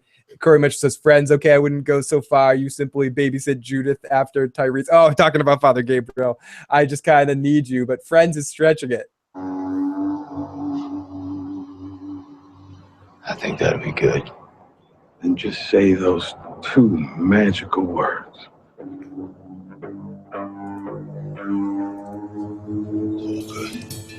Listening to talkers makes me thirsty. Don't be ridiculous. Thank you. Which leads us to our big line of the episode where he says to him, In case you haven't caught on, I just slit my dick down your throat, and you thanked me for it. and they go off with Daryl looking at him, and we see a sign that says, "Mercy for the lost, vengeance for the plunderers." So I don't know if that's foreshadowing for events to come and or whatever, or it's just some bullshit sign on the wall. But they did focus on a sign that said that for a little bit. So I don't know what you're talking about. I didn't hear any hound. So then we go back into Rick closing the gates and having to face all the people who are just look so dejected. Rick gets into Spencer's face, and Rick just needs to. And I forgot to mention that when he finds the guns in Spencer's house, you also find some booze, the crackers he's been stealing, all the sort of shit. Spencer's porns, naked pictures of Lori that Rick had from before that he stole from Rick's keepsake jar. So mason jar that Rick has. So but Rick decides to go verbally bash him, which is really fun to listen to. Saviors wanted ours, all of them. There were 2 men. Have a good night, Eli. Cannot wait to see it. They were gonna kill Olivia. Spencer. Why are you a dickhead? You went into my house. Spencer's got, yeah, you went in my house? They were gonna kill Olivia, you dumbass. I'm not faulting you for having the guns.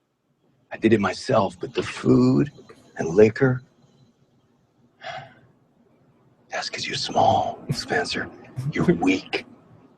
You got lucky with the... Okay, all being said, you got lucky with the wall. Stay the fuck away from me. That being said, everything I'm saying, talking shit about Spencer, in the zombie apocalypse, I think I'm more the Spencer than a Rick.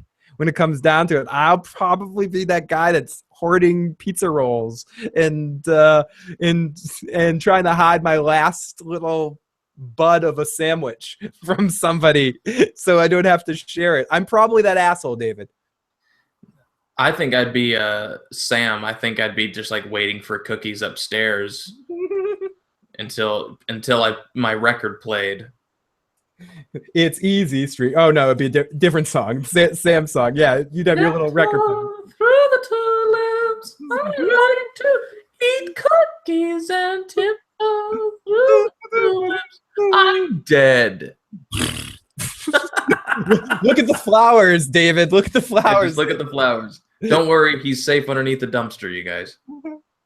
Stay away from Rosita. I get so turned on when Negan says stuff like that. Timo, I like Dwight just because he smokes. Wah! So then we get Spencer after Rick just kind of keeps verbally bashing him for a while. We get he starts yelling at Rick as he's walking away. You should have made a deal with him. We had a chance. You're an asshole. You did this and you did that. And Rick turns around and says, dude, if you say another fucking word, I'm going to fucking break your jaw, knock your teeth out. You understand? No, say you understand. Great Rick Grimes moment. Laugh my ass off. It was great to show. And it's so true. When you get emasculated like that, or when you are a tough guy like someone like Rick Grimes and someone has lord over you like that, you can't help but take it out on the first person that crosses your path. And he had a fucking hair up his ass anyway about Spencer, and he just let Spencer have full Rick Grimes for a second. Don't make me go full Rick Grimes on you. You fucking will die. So then we go over to Rosita yelling at Spencer, and he says, this doesn't have to be our life. And he heads out with a car to where I don't know where Spencer's heading off, but it just seemed, is he heading off to like join Negan? Is he going to be like, fuck this, fuck these people. I'm joining Negan's crew. And then Negan's going to like kill him and be like, I don't want you. You're a little bitch. I think that's definitely a possibility. I think that Enid used to either be a wolf or used to be a savior because she always just looks so shifty-eyed, and I don't like her. I don't know, something with like Spencer and Enid, like something's off about both of them. But I know that Spencer is just looking for a way to kind of fuck with Rick, because ever since like season 6, he was like, listen, I was going to try to get a car. And Rick's like, you know, have you ever made a climb like that before? You need to ask me next time.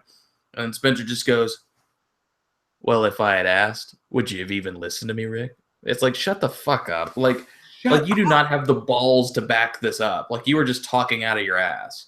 You're talking just to be a fucking dickhead because you were an entitled little fuck that thought you were going to take over the town when your mother retired, because she was grooming you for that. And then Rick shows up and your happy little life. Sorry that the zombie fucking apocalypse happened. Shit happens. Get the fuck over it. Move the fuck on. This is a guy who came from a family whose idea of mourning their son in the apocalypse after he got blown up with shrapnel and then eaten alive by zombies.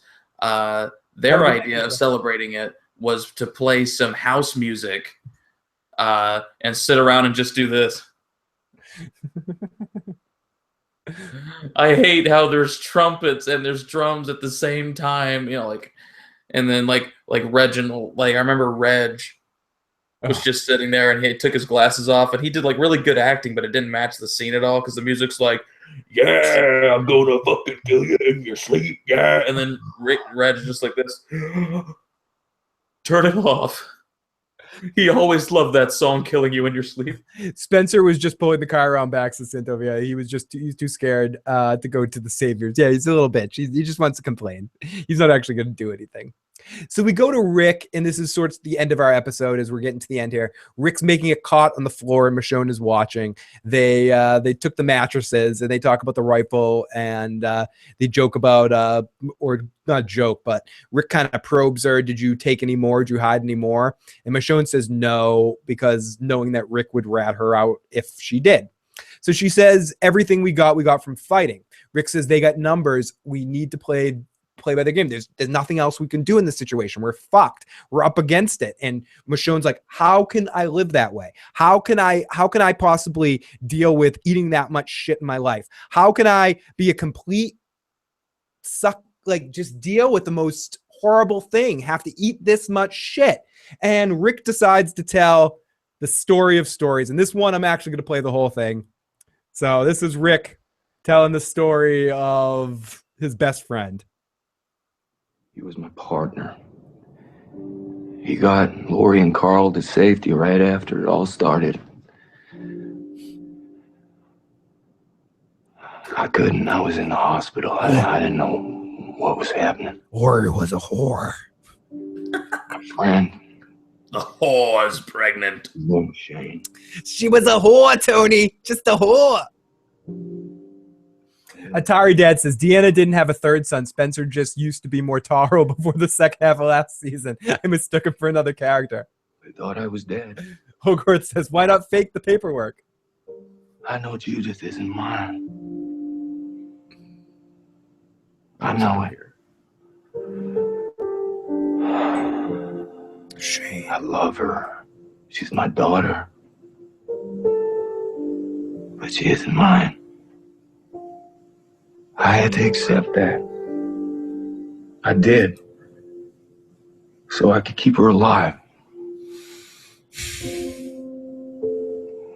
Because she's my daughter. I'll die before she does, and I hope that's a long time from now so I can raise her and protect her and teach her how to survive. I know why I'm laughing. It's just funny to me. Because this is what he tells himself. Now. Shane, come back, Shane. Too, so I can keep everyone else alive. It's not your fault when people die. Not always, but some. See, this is, people asked who we'd get back when Rick comes back. I think, for whatever it's worth, Rick is in a weirdly odd good place. I think he's just calculating that this is the best option for his survival right now, is to play by Negan's game. And he just means play by these games and wait for our opportunity. An opportunity might arise. Right now is not the opportunity to do anything. Right now, the opportunity is to live some life, find a chance to fucking take it take an opportunity like he did with Shane. If you think about that story to conclusion, he understood all of that, but he also killed Shane when he had an opportunity to make sure he did that. So that's how Rick is. He ate shit from Shane for however long that was, a season and a half or something, knowing that wasn't his kid, or however long it was. And then he killed him. So he'll find his opportunities. And yeah, I don't buy that these people wouldn't, the people that were also there with Negan, the people like Michonne, the people like Eugene, all the people, fucking what's his name? Aaron, all the people that were actually there seeing what happened. How can any of them not be on Rick's side? How Carl saw what happened, like was in that situation too, I don't know. That's one of the things that pisses me off about these people. I don't buy that they be this against Rick. They were part of it too. But so let's finish off the episode. We're back at Michonne in her car in the middle of a grass field where we see the walker. She sits on top of the cars. She perches. She breathes in. She hears something. She comes down, heads down. We hear a strange sound, and the music kicks in as she heads down the road with a sword in her hand towards the smile. She finds the mattresses, and they're all burning. And it's just a big fuck you, and it shifts to soft music as it's picking up, and we hear a knock on the door, and it's Rosita picks up a bullet off the ground. It's Eugene and it's Rosita knocking on Eugene's door, he tried to say. And she goes, I want you to make me some bullets. And that is the end of our episode. Next week is going to be Hilltop and Maggie. It seems like Trevor from Grand Theft Auto is going to be in it, in a Sasha and Jesus episode. And that is our episode of The Walking Dead. The Walking David. What did you think of this episode as a whole, David? I thought it was good. I think, like you said, the last 30 minutes of that episode kind of saved the episode in many ways. The Rick stuff of this episode was fantastic. The Michonne stuff of this episode was interesting. The Carl stuff was arguably not his best. Just because I don't know, it was just kind of a weird scene altogether. I didn't mind Jeffrey Dean Morgan's reaction to Carl, but I didn't like Carl's delivery as much. Although I'm excited to see where they take that storyline with him and the eye and everything. Yeah, I don't mind them having Carl do that, and I kind of like that they had him do that. I just think I agree with you. I think there was something off about the way he was playing that. Yeah, and I don't know if it's just because the actor was confused or it's because he knows something that we don't. You know what I mean? Like, it might make sense in hindsight. Some of these scenes don't make any sense, but then, like, the next episode, you're like, oh, I guess I get that a little bit more. Mm-hmm. Upon second viewing, I see why he was conflicted, and that's what made the acting performance weird. Because maybe it was bad because it was caught between wanting to be intimidating to Negan, but also kind of begrudgingly admiring him. But like we said with the Negan stuff, I love Jeffrey Dean Morgan as Negan. So even after all the ragging on him, I still love him as a casting choice. I think he's great, and I think we're going to see even better scenes with him. I think they're just saving a lot of the juicy stuff for the second half of the first part of the season. You know what I mean? Like the last quarter. Whatever. The last few episodes before the mid-season finale is what I'm trying to say. And I agree with you in the sense that he still has a lot of potential, and I think maybe he's achieving what he should be achieving. I should be hating him right now, and I should be annoyed by him, and he should be like, get this guy off my screen. Stop fucking with my friends. Stop fucking with my Rick Grimes, bitch. So, yes. And, they all, let's jump in the live fucking chat before we call it an evening. They all agreed to kill the saviors. They were all arrogant. Not sure, Timo, you've been winning game after game. You heard of some boys from down the street and their lame ass team. Would you be scared to play them? So many damn people don't like Carl actor. Shake my head. Nope. Put all the blame on someone if we lost either. I'm sorry. I'm messing with a side conversation. I like Carl. I like Carl's hair, says Tom himself. The guy who plays Carl cannot act as Ragnar. And Carl's actor isn't horrible. It's just not believable for some reason. I agree. I think that's a better way of saying it, Timo. So I think this is as good a time as any to call it an evening so I can get into the other room and try to watch some Westworld before bed and then podcast about it tomorrow morning or podcast it live. I haven't decided yet. But David, if people want to find more of you, where can they find you, David? Well, obviously, please, if you haven't yet, go and check out my YouTube channel, The Walking David. I do want to thank everybody who has subscribed from Fill the Issues Guys audience. Thank you guys so much, because I recently passed 500 subscribers. I know it's dwarfed by Phil's immense. Oh, shut up! Don't talk about my immense. Don't talk about my immense penis. I don't want to talk about that. Yeah, his 10.5-inch penis, and my half-inch penis is much smaller. But it's not, how big it is, it's how you use it. And also on Facebook, if you look up The Walking David as a page, you can find it. If you type in, facebook.com/ it actually would be Rick Grimes Impressionist. That would be the URL for it. David, one thing I have to say to you first, though. In case you haven't caught on, I just slid my dick down your throat, and you thanked me for it. Thank you, David. No, and a huge thank you to you, David, for jumping in here in Joe's absence. Anytime you're around on these alternate weeks that Joe's not around, love to have you on for rest of the season when you can. So this will not be the last time you see David. David is off making movies, having fun, so he can't always be with us every recap we need him for, but he will be back before the end of the Walking Dead season more. And David and I very, very soon will be doing Back to the Future 2 and 3 podcast. Yes. That is happening. We're actually going to be doing that maybe over Thanksgiving break in that period of time or something like that when we have some free time and such. But that'll be coming very soon too. So Timo says, congratulations, David, on the 500 subs. E. Martinez, love you, E. Martinez. Great to see you. KLC, great to be back. Do Chronic. All of you guys, thank you so much for joining us. And as David said, please check out The Walking David. Huge thanks to David for joining us tonight.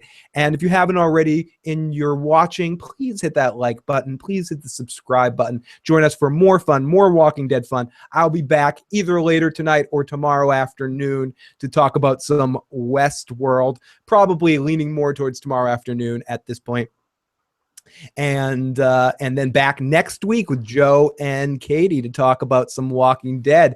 We'll get some Joe rants in and see what Joe thought about that. Also got some more fun stuff coming up over the next couple of weeks. I just started a new job, so my schedule is a little bit wonky. Also, I wanted to mention that we have a Patreon podcast. We've done the first one so far for our supporters on Patreon. It was sort of more of a personal babble podcast that I did, but I'm going to be doing a monthly podcast special for any of our patrons. So anybody that wants to join up, you can find all the links to that in the description box below. I also wanted to mention for anyone that's been having any trouble getting notifications when we go live, YouTube made a change recently that subscribing to a channel isn't enough. Just subscribing isn't enough now. They fucking added a second fucking step. It's fucking ridiculous. So now if you want to make sure you get notifications when we go live or when we post a video or something like that, go to any one of our videos, either on mobile or on desktop page. And if you go next to our name, you'll see a little bell. Make sure you click on that bell and then click the box that says you want to receive all updates from the channel. That will make sure you get an update from us every time we go live, or not just us, any channel you want to do that, or get notifications and emails that tell you guys this channel uploaded a video or went live. That is what because a couple people complained that they weren't getting notifications when we go live, so I complained to YouTube support. And that's what they told me to tell people to do. So so please do that. Check out the Patreon cast. Everybody, thank you so much. Any other ways to help us or sign up for shit, you can check out in the description box below. Join the Discord group. Join the Google Plus group I mentioned. Subscribe to The Walking David. If you see me on the street, please hug me. I definitely love hugs. Tari Dad, to my knowledge, YouTube has been like that for a long time. I got the notification tonight, says Santovia. Shit just got started in The Walking Dead. It's going to be the bomb. I'm so mad I missed you guys almost every week from The Walking Dead. I got home so late to watch Westworld. Miss you guys. Love all of you guys. I'll be back after catching Westworld. Just so awesome. Oh, I cannot wait. David, thank you so much for joining me tonight. Appreciate it, buddy. Yeah, thanks for having me on, you guys, and have a great night. Those who subscribe survive to The Walking David. Oh, yes. I like that. Here we go, everybody. Have a good fucking night. Talk to you next time. Wait, you might hear yourself for a second, David, while I shift something over. Good night, everybody. Talk to you next time. reunites. As Joe would say, peace.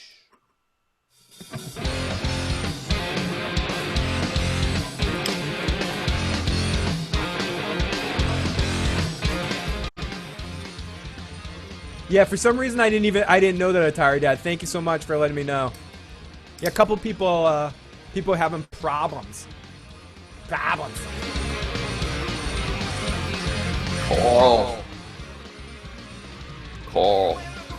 Have a good night, Quixote.